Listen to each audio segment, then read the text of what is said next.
교회가 이제 유대에서도 또 이방에서도 하나님의 은혜로 성장하고 있을 그때에 예루살렘 교회에 큰 시련이 다가왔습니다. 이전에는 그 유대교의 종교적 탄압이 주를 이뤘는데 이제는 정치적으로도 탄압을 받기 시작을 했습니다. 우리 본문 1절에서 3절까지 한번 보실까요? 1절에서 3절입니다. 시작. 그때에 헤롯 왕이 손을 들어 교회 중에서 몇 사람을 해하려 하여 요한의 형제 야고보를 칼로 죽이니 유대인들이 이 일을 기뻐하는 것을 보고 베드로도 잡으려 할새 때는 무교절 기간이라. 본문에서 말하는 그 헤롯 왕은요, 예수님이 태어나실 때 그 유아 살해 명령을 내렸던 그 헤롯 대왕이라고 하는 그 사람의 손자인 헤롯 아그리파 1세를 가리킵니다. 그는 자기의 정치적인 그런 입지를 강화하기 위해서 유대 종교자들의 그런 환심을 살 궁리를 하다가 그 종교 지도자들이 이제 그리스도인들에게 기득권을 빼앗기는 것을 이제 경계를 하고 있다는 것을 이용을 하기로 했어요. 그래서 12 사도 중에 예루살렘 교회의 지도자였던 야고보를 칼로 죽입니다. 그런데 이제 생각보다 유대 종교 지도자들이 굉장히 좋아하는 것을 보고 그래서 이번에는 베드로도 죽이기 위해서 잡아들였습니다. 베드로를 잡아들인 기간은 마침 무교절 기간이었어요. 그래서 그 기간에는 이제 사람을 죽일 수가 없기 때문에 절기를 마친 후에 죽이려고 이제 감옥에 가두어 두었고 또 삼엄한 경비를 붙여 놓았습니다. 그래서 베드로는 죽을 날만 기다릴 수밖에 없는 상황이었어요. 이렇게 베드로까지 잃게 될 절체절명의 상황에서 예루살렘 교회 공동체는 무엇을 하고 있었을까요? 우리 5절 말씀 같이 한번 읽겠습니다. 5절 시작. 이에 베드로는 옥에 갇혔고 교회는 그를 위하여 간절히 하나님께 기도하더라.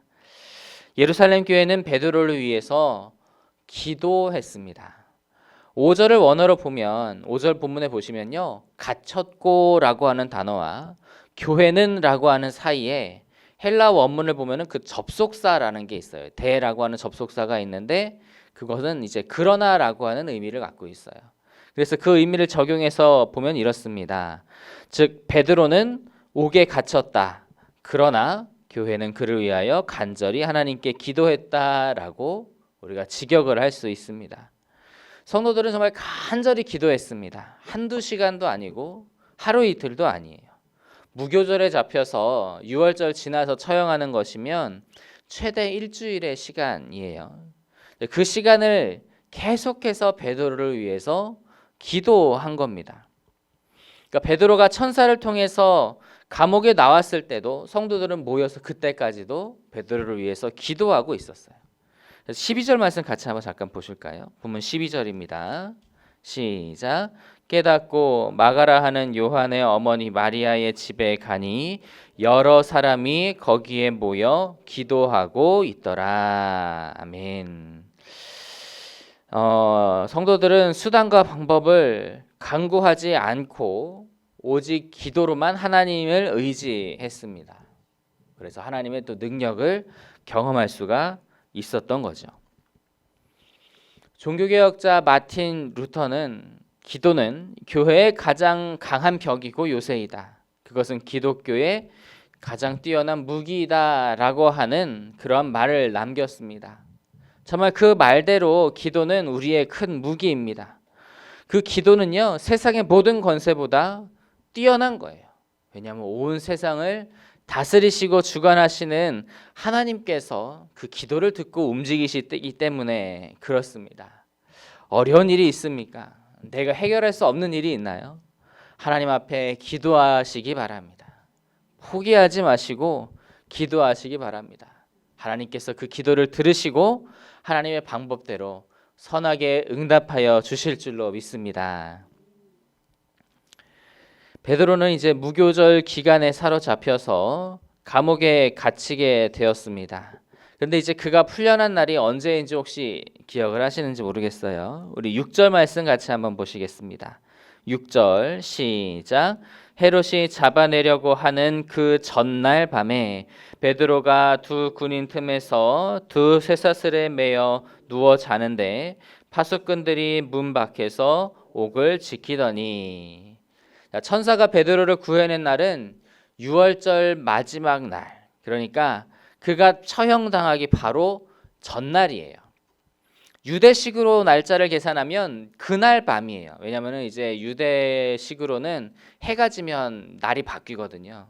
그러니까 그 당일 밤인 거예요. 베드로는 정말 절체절명의 순간에 극적으로 구출이 된 겁니다. 베드로도 그렇고 예루살렘 교회 성도들도 정말 애가 탈 시간이에요. 열심히 기도하고 있지만 아무런 소식도 없고 아무런 조짐도 보이지 않아요. 밤이 되었으니 공식적으로 무언가 조치를 취할 그러한 가능성도 전혀 없습니다. 그러니까 얼마나 걱정이 되었겠어요. 누구라도 절망하지 않을 수 없는 그러한 시간이었습니다. 그런데 하나님께서 그 순간에 역사하시는 것을 우리는 보게 됩니다. 하나님의 천사를 통한 구원이 정말 아무런 소리 소문 없이 진행이 된 거예요. 당사자인 베드로도 이제 본인도 구출 다 된 후에야 정신 차려서야 이제 그것이 천사가 정말로 구원해 준 것이구나라고 이렇게 생각할 정도였던 거죠. 꿈인지 생시인지 분간을 할 수 없을 정도로 하나님의 그러한 구원이 은밀하면서도 놀랍게 임한 것입니다. 이러한 것들이 바로 하나님께서 우리를 구원하실 때 행하시는 그러한 방법인 거예요. 우리는 시련 앞에서 쉽게 낙심하고 또 절망합니다.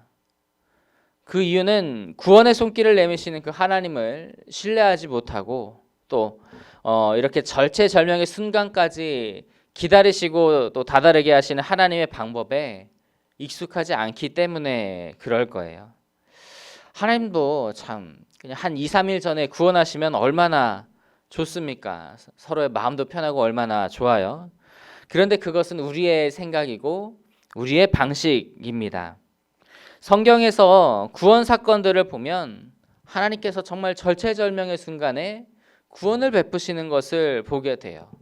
다니엘도 그 사자굴에 들어가서 구원을 얻고 그 다니엘의 세 친구도 풀무불에 들어가서 구원을 얻지 않습니까? 아브라함도요, 이삭을 잡으려고 칼을 높이 쳐 든 순간에 하나님의 구원하심이 임했던 거예요. 정말 수도 없이 하나님의 구원하심은 그 절체절명의 순간에 역사하십니다. 그 이유는 우리가 다 알 수는 없어요. 하나님께서 자기 백성의 믿음을 보기 위해서 그러실 수도 있고 또 그리고 정말 그 구원의 역사를 극적으로 나타내 보이셔서 사람들에게 하나님의 능력을 돋보이게 하시려고 그랬을 수도 있어요. 여러 가지 이유가 있을 수 있어요. 하지만 어쨌든 하나님은 당신의 백성이 감당해야 할 사명이 남아 있다면 반드시 그 사람을 구원해 주시는 분입니다. 그러니 어떠한 상황이라 할지라도 절망적인 상황이라고 할지라도 포기하지 않는 우리 모두 되기를 간절히 소망합니다. 구원의 기대를 저버리지 마시기 바랍니다. 사람이 절망하고 포기하는 그 순간에 하나님의 역사는 시작되는 것입니다. 그러니 끝까지 주님을 의지하고 믿음으로 주님을 붙들며 나아가는 저 여러분 다 되시기를 간절히 소망합니다.